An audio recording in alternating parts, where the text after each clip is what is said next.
Hello everyone, you're watching the Player Review Team channel. Today we have a battle of the sexes, with the only difference that Sir Kenny Dalglish is a bit older and a bit more famous than the Australian Sam Kerr. All jokes aside, we'll compare their cards head to head and talk about strengths and weaknesses. Stay tuned, it'll be interesting and, as always, dynamic. We're giving away 25 million coins and 5 weekend league boosts over the next months while FC25 is still active. All links in the description.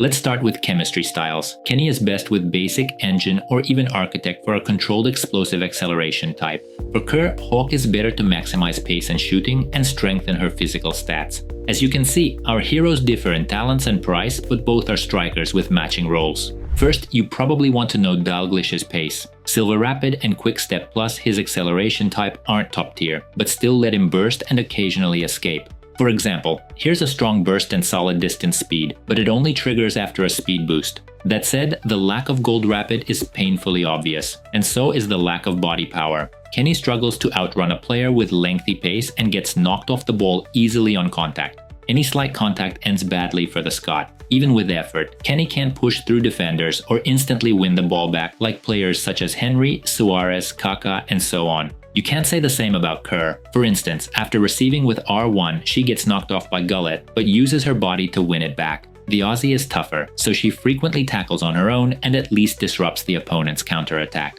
Also, Kerr handles pressure from behind better while running. That lets her carry ball into the box and create a chance. Another advantage from Gold Rapid is that cards with it trap passing on the run very well, helpful for counters and speed boosts. Lately we prefer Gold Rapid over Quick Step, though there are exceptions worth testing. Still, Kerr isn't strong enough to run through defenders with speed boost alone, especially when properly defended. No issues with her low-driven shot, including with that weak left foot. It's the most scripted shot in the game. But here's the twist. She lacks Trivela, which is key for shots from the right half space. If she had Trivela, that chance would have curled into the corner instead of hitting the post. Now consider the full meta shot set from Kenny Dalglish. Check this Trivela low into the far corner. That's something Kerr simply can't match. That said, Kerr can still curl a Trivela on the move, so she works best as a right forward for long-range bullets. Or take a look at this monstrous strike. Hopefully next FIFA we'll see at least silver Trivelas, ideally gold. Or someone might argue to ditch them altogether, and that would also be valid. Dalglish is even better at this kind of long shot thanks to silver Trivela. In a nutshell, this year there's been a lot of hate toward Trivela, and that's somewhat justified. Nearly every player ends up like a prime Quaresma.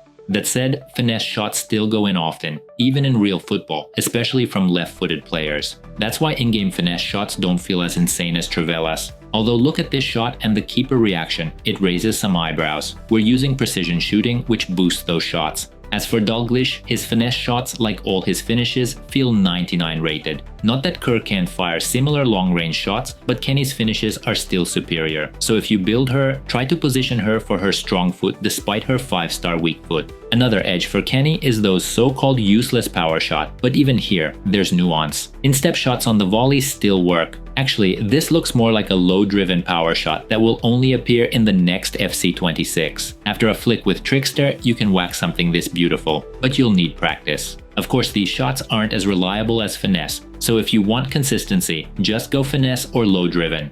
Another advantage for Kenny is incisive pass, which makes him an ideal false 9 or a support striker. And there's more. He's better on the left stick and especially shines with L1. Look at this speed and precision off L1. That's what gives Dalglish elite animations. In conclusion, both cards are priced fairly, so if you want, you can build both. But remember, more interesting SBCs are coming this week, like Stam. So if your attackers serve you well, you might not need Kenny or Kerr. We enjoyed testing both, especially Dalglish. Brings back those flick-to-volley memories. But frankly, neither will break into our starting 11. We have Kaká, Suarez, and many other high-caliber attackers. And the left-stick quirks are manageable given the perks via lengthy pace and body strength. Put simply, this duo isn't groundbreaking, so we don't really recommend building them unless you're bored with your current strikers. We're rolling with Suarez and Kaká.